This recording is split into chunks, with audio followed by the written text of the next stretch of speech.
शिव का स्मरण करो। पूर्णिमा के दिन चावल का एक आखा दाना जानते हो, पूरा खंडित चावल नहीं, कितना चावल, एक दाना चावल का शंकर भगवान के शिवलिंग पर समर्पित करिए। एक बेलपत्र जिसका डंडी का मुख अपनी ओर हो, जहां से चावल चढ़ाया है, उस चावल के ऊपर अपनी कामना कर रख दीजिए और चंद्रमौली भगवान का स्मरण करिए। कौन से भगवान? शंकर भगवान का सर्वश्रेष्ठ सुंदर नाम है चंद्रमौली। चंद्रमौली भगवान का स्मरण करिए। अपनी कामना कर बेलपत्र समर्पित कर शिव जी पर एक लोटा पानी, एक जल पात्र समर्पित करो, कलश से जल चढ़ा दीजिए, नैनों में वो जल लगाकर अपनी कामना कर वापिस घर को आइए। अगली पूर्णिमा आएगी, जो कामना करी है मेरा चंद्रमौली भोलेनाथ उसे पूर्ण कर ही देगा। आप सभी को सुंदर पूर्णिमा की बहुत बहुत बधाई हो। बाबा विश्वनाथ की कृपा आप पर सदा बनी रहे। आ गया पूर्णिमा की रात्रि। बड़े से बड़ी बीमारियां, बड़े से बड़े रोग, बड़े से बड़े कष्ट इस पूर्णिमा की रात्रि को छूट जाते हैं। दमे की बीमारी, श्वास की बीमारी, अनिद्रा की बीमारी, रात्रि को जगना, ये सारी बीमारियां पूर्णिमा की रात्रि को अगर व्यक्ति अपने जीवन को सुखमय बनाए, अपने जीवन को आनंदमय बनाए तो सब छूट सकता। पूर्णिमा की रात्रि को पीपल के पत्ते 5 लेकर उसके ऊपर खीर डालकर रात्रि को खा लेने से महाराज दमे की बीमारी, श्वास की बीमारी रुक जाती है।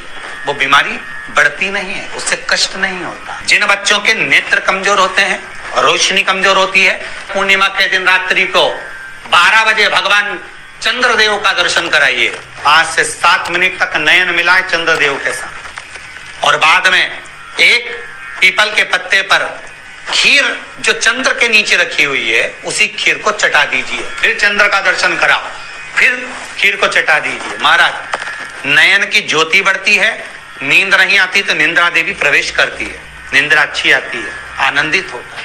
महाराज जिस व्यक्ति के शरीर में गांठ पड़ जाती हो, शरीर काला पड़ जाता हो, चट्टे पड़ जाते हो या दांत खाज खुजली हो जाता हो, उसके लिए भी पूर्णिमा की रात्रि को 12 बजे महाराज भगवान चंद्रदेव के लिए 21 दिए जलाए जाते हैं। उस 21 दिए की कालोच एक थाली में इकट्ठी करी जाती है। कालोच को इकट्ठी कर शरीर में गाय के घी के साथ में जहां जहां जगह पर चट्टे हैं, गांठ है, वहां लगाया जाता है। उसको 5 या 7 दिन लगाइए। उसके बाद में रोज प्रतिदिन लगाने के आधे घंटे बाद स्नान कर लीजिए, आराम लगना प्रारंभ हो जाता है। आज पूर्णिमा की रात्रि से लेकर कार्तिक पूर्णिमा की रात्रि के बीच में जो दामोदर भगवान का, कृष्ण का, शिव का मंगल आनंद करेगा, अभिषेक करेगा, पूजन करेगा, स्मरण करेगा, उसके सारे दुख दरिद्र दूर हो जाएंगे। रात्रि को आप बड़े प्रेम से खीर बनाओ, चंद्रदेव की साक्षी में रखो, भोग लगाओ भगवान श्री हरि को। बन सके अगर लक्ष्मी की कमी है, लक्ष्मी नहीं आ रही है, व्यापार नहीं चल रहा है, तकलीफ बहुत ज्यादा है, घर में कष्ट है, कर्जा ज्यादा है, तो एक तांबे के कलश के ऊपर, तांबे के कलश में पानी भरना, कटोरी रखना, उस पे लक्ष्मी जी की मूर्ति रखना। लक्ष्मी जी की मूर्ति नहीं हो तो चांदी का सिक्का रखना। उसके सम्मुख में आप 31 दीपक घी के लंबी बाती के जला देना। महाराज एक एक कमल गट्टा उस 31 दिए के अंदर डाल देना और लक्ष्मी जी का पूजन करना, लक्ष्मी जी का स्मरण करना, खीर का भोग लगाना, पान के पत्ते पर खीर रखना, 5 पत्ते पर खीर का भोग लगाना और माता लक्ष्मी से विनती करना। सुबेरे 4 बजे तक वो रखे रहने देना, सुबह 4 बजे वो उठाना, लक्ष्मी को वापिस तिजोरी में या सिक्का हो तो उसको अलमारी में रख देना। जो खीर बनी है वो प्रसाद के रूप में सुबह 8 बजे, 10 बजे, 9 बजे जब खाना हो प्रेम से खाना। माता जो दिए लगाए हैं वो ठंडे हो गए होंगे, उनको रखे रहने देना, बाद में काम आते रहेंगे, या दिए विसर्जन करना हो तो आपकी मर्जी है। पर वो मिट्टी के दिए लगेंगे, आटे के दिए नहीं लगेंगे, मिट्टी के दीप लगाना है आपको। 31 घी के दिए लगाना है।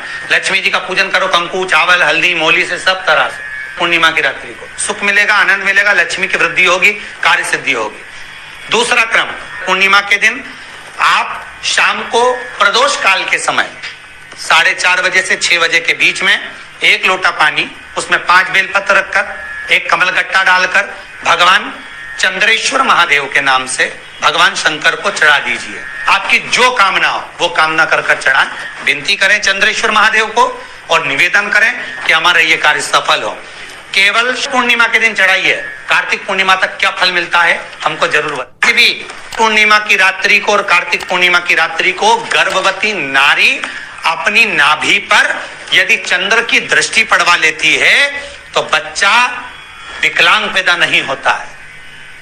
गर्भ से जो बालक होगा श्रेष्ठ होगा, विद्वान होगा, चतुर होगा, पढ़ने में होशियार होगा, क्योंकि ये चंद्र की किरणें जब समुद्र में उछाल ला सकती हैं तो आपके जीवन में भी तरक्की ला सकती है, उछाल ला सकती है। क्यों करा जाता है पूर्णिमा का व्रत? पूर्णिमा का व्रत करने का कारण क्या है बताइए? आप इतने सालों से कर रही हो, कई माताएं कर रही होंगी पूर्णिमा का व्रत। एक समय फलाहार करती हैं, एक समय भोजन करती हैं। भोजन में खीर का होना जरूरी होता है पूर्णिमा के व्रत में, दूध की सामग्री होना जरूरी होती है पूर्णिमा के व्रत में। 12 महीने की पूर्णिमा करो, मना नहीं है। और पूर्णिमा उठाने का भी समय होता है। चैत्र के महीने की जो पूर्णिमा होती है, चैत्री पूर्णिमा पहली पूर्णिमा मानी जाती है, इसलिए चैत्री पूर्णिमा को सिद्ध पूर्णिमा कहते, कार्य सिद्धात्री पूर्णिमा कहते, सिद्ध करना। मनोरथी पूर्णिमा कहते, मनोरथी पूर्णिमा। इसलिए पूर्णिमा का व्रत कहां से उठाया जाता है? चैत्र के महीने की पूर्णिमा से पूर्णिमा का व्रत उठाया जाता है कि मैं महीने की पूर्णिमा करूंगी तो वो चैत्र पूर्णिमा से उसको उठा लिया जाता है। पर उसका एक नियम रहता है, आप फलाहार करें अपनी जगह पर है, पर एक समय भोजन कर रहे हैं वो अपनी जगह पर, भोजन के साथ में मीठे के साथ थोड़ा दूध की सामग्री होना जरूरी होती है। और क्यों करते हैं पूर्णिमा का व्रत, किस लिए किया जाता है, क्यों करा जाता है, उसका व्याख्यान वर्णन शिव महापुराण के अंतर्गत स्कंद पुराण में लिखा गया। स्कंद पुराण में वर्णन किया है श्री वेदव्यास जी महाराज ने। कहा ये पूर्णिमा का व्रत इसलिए किया जाता है कि व्यक्ति का जब मन गलत भ्रम में जाने लगता है, मन जब गलत जगह पर जाने लगता है, तो ये मन को गलत जगह पर ले जाने वाला कौन होता है? तो कहा ये चंद्र होता है। व्यक्ति की राशि के अंतर्गत, व्यक्ति की पत्रिका के अंतर्गत, व्यक्ति की ग्रह दशा के अंतर्गत जब चंद्र बेकार चलता है तो व्यक्ति अच्छा करते करते भी बेकार करने लग जाता है। चंद्र डोल रहा है। कई माताएं कहती हैं गुरुजी हमारे बेटे को आशीर्वाद दीजिए, बहुत गलत संगत में जा रहा है, मतलब समझ जाना कि चंद्र गड़बड़ जा रहा है। बेटी अगर गलत मार्ग पर जा रही है, बेटी अगर गलत संगत में जा रही है, किसी अन्य व्यक्ति की ओर आकर्षित हो, चंद्र गड़बड़ हो रहा है, उसका चंद्र कहीं जा रहा है। कोई पुरुष, कोई लड़का, कोई गलत मार्ग पर जा रहा है, चंद्र गड़बड़ हो रहा है। घर में जो क्लेश उत्पन्न होता है, घर में जो विवाद उत्पन्न होता है, उस विवाद को रोकने के लिए केवल चंद्र की ही, इसलिए तो पूर्णिमा घर की नारियां हमारे यहाँ हिंदू धर्म में यहाँ तक स्कंद पुराण में कह दिया कि प्रत्येक पूर्ण, आप लोग कभी आप लोगों ने सत्यनारायण जी की कथा करवाई है? जितने लोग आस्था चैनल पर कथा सुन रहे हैं, जितने लोग फेसबुक यूट्यूब पर कथा सुन रहे हैं, यूट्यूब पर कथा का श्रवण कर रहे हैं, उनने कभी सत्यनारायण की कथा करवाई होगी। तो उसमें लिखा है हर कार्तिक, हर पूर्णिमा को, हर संक्रांति को ब्राह्मण सत्यनारायण भगवान की कथा या राजा या वैश्य कथा को कराता था, या बढ़िया कथा कराता। सुनी कि नहीं सुनी ये बात? सत्यनारायण भगवान की कथा में लिखा है, स्कंद पुराण के अंतर्गत जो सत्यनारायण भगवान की कथा का स्मरण किया उसमें लिखा है प्रत्येक संक्रांति पूर्णिमा को सत्यनारायण की कथा करवाने लगा और ये योनि को प्राप्त हुआ, इस योनि से छूटा, इस योनि में गया। लिखा है, सब कुछ लिखा है।